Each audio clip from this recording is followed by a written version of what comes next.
Breaking news on this Sunday afternoon, Cooper Rush and his lovely wife, Lauren, are out. So who's in?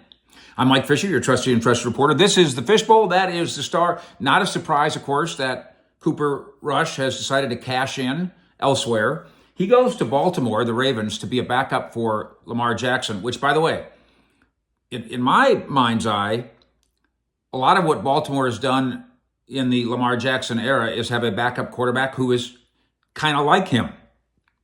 They go a different route here. Cooper Rush can do a lot of things, but he's not Lamar Jackson. He gets a windfall financially, something that the Cowboys, again, were never going to do, and I don't blame them necessarily here. This is a 2-year deal worth, quote, up to $12 million. Cooper Rush did, in the last 2 years, make $2.5 million per year. Signed a 5-year, $2 million deal 2 years ago. But previous to that, he was basically a $1 million guy. So what's he got, 9 years in the league?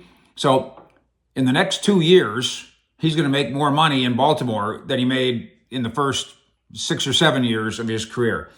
Good for him. You'll recall that Rush, and especially his lovely wife, Lauren, kind of said goodbye to Cowboy Nation at the end of the season. A bunch of teammates got on social media and said goodbye to him too. So everybody knew this was coming. Now the next question, and your thoughts are worthy. So get on, be good, and I'll review all your comments as we get ready to move into week 2 of NFL free agency. Who's next? You got a $60 million starter in Dak Prescott. Got to keep him upright, got to keep him on the field. But just in case, it's nice to have a bus driver, and that's what Cooper Rush was, and a good one. A bus driver who can come in and help your team stay afloat. He did that for the better part of, when did he get here? 2017? He started in place of Dak when Dak went down. I will always remember being at the Hall of Fame in Canton at that game. I guess that was Jerry Jones' inauguration weekend. And I'm watching the game and Cooper Rush is playing, and I get a phone call, and it's Lee Steinberg, the super agent. And he says, "Fish, what do you think?" And I go, "What do you think of what?" He goes, "What do you think of Cooper Rush?" I said, "Hey, looks pretty." "That's my client. Watch what happens here." And Lee Steinberg, as is often the case, was right. Dallas now has to select the right next guy. Dak Prescott has missed significant time over the course of the last 5 seasons. Next man up needs to be able to do something. Let's throw out 7 options for you here.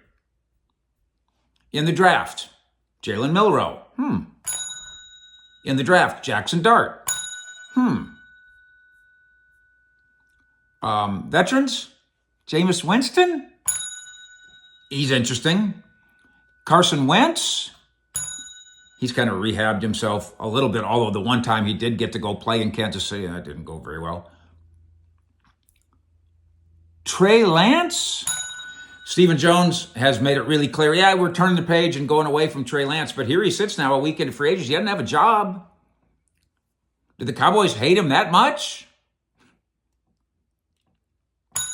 We've talked a lot about Will Grier. I think Will Grier, and they signed him on a futures, but I think they think that Will Grier might be able to do Cooper Rush things. So maybe that's it. But I'm going to give you one more, and I'm going to tease it, although you can read more about it at cowboyscountry.com. By the way, thank you for being among the 73,000 fish heads in Cowboy Nation who know where to get your Cowboy information. Get it right, get it first. We've got a scoop on guy number 7, and his name is Quinn Ewers, and he played at the University of Texas. And you can get more of it right now at cowboyscountry.com. We'll dig into it much more. Breakfast at Fish and Ease Monday morning here at 7:20 on the Fish Report. There's your magnificent 7 as Cooper Rush waves goodbye and Dak Prescott needs somebody behind him. For now, Fish out.